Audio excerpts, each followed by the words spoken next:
So I just finished running my 6th marathon within the last 4 months. Actually, just less than 4 months. And every time I run these marathons, they're like spiritual experiences. I just ran it yesterday. It was my 2nd fastest marathon, which was 5 hours and 17 minutes. So I'm considered like a real slow marathon runner. I also ran 3 ultra marathons in the last 2 months. One was 50 kilometers, another one was 50 kilometers, another was a 12-hour race, a trail run where I did it in 67.5 kilometers in the 12 hours. I think it was 11 hours and 53 minutes or something like that when I hit the 2.5 marker, the 67.5 marker.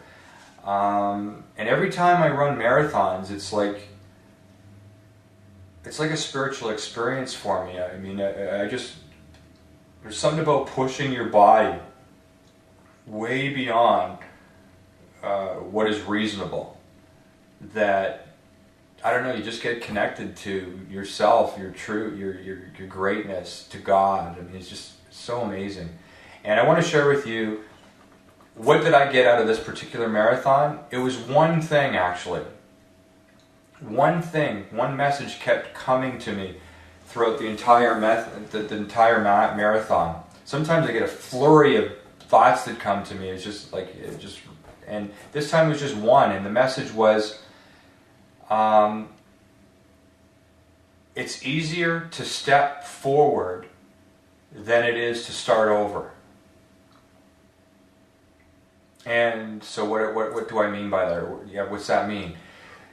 Well, a lot of people lately have been like really acknowledging me and just so proud of me for running so many marathons. I mean, previously I started out 1 marathon in a year, then I did 2 marathons I think the next year, and then now this year, just been crazy, right? And people think like running a marathon per month is just so unreasonable and just so ridiculously commitment. And I want to tell you that it's actually easier to run 1 marathon a month than it is to run a marathon and do what's predictable, which is take a break and then maybe start training for another marathon in a few months, which is typically what a lot of people do that run marathons. See, what happens is when you start over, you have to go through this training all over again, 4 or 5 months of training.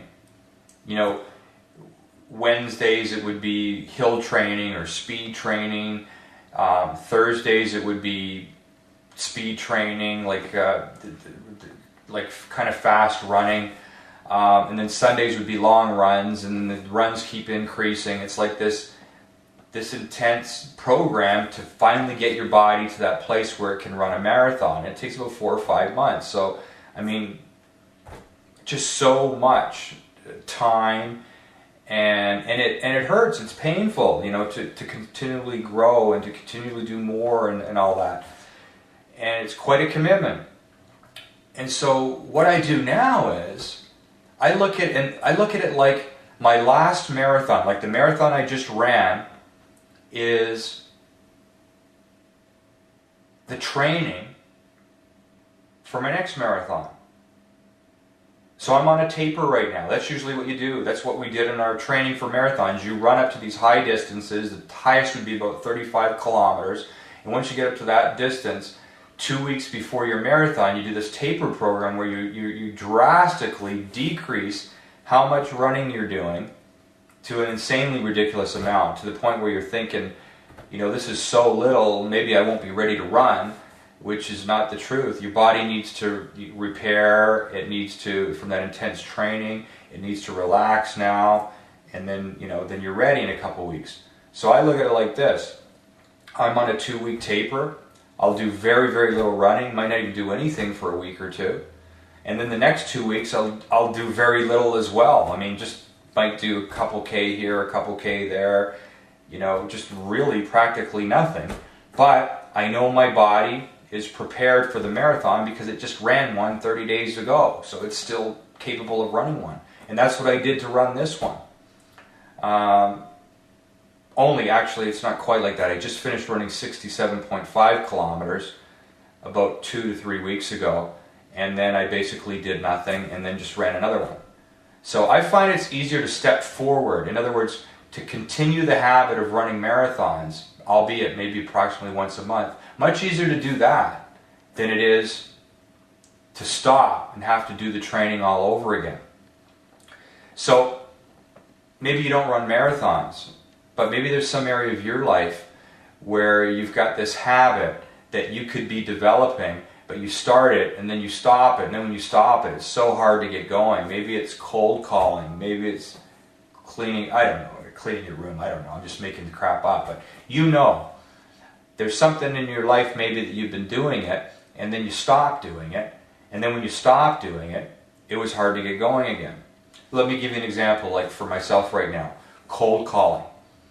I haven't done cold calling for a long time, and I don't really like cold calling. I avoid it a lot, and so what I'm going to commit to doing now is making one cold call a day, and doing it every day. And then once I start doing one a day, it's going to become a habit, it's going to be easy. And then I might be tempted not to do it one day because maybe I made a lot of money or it was a really, really busy day, and I'll be tempted to not do it. And then I'm going to come back to what I'm saying in this video, that it's easier to step forward and make that call anyway than it is to take a break, and that break turns into a long break, and the next thing you know, too much time's gone by, and I got to start the training all over again. So, it's easier to step forward than it is to start over. I hope you got something from this. Thanks.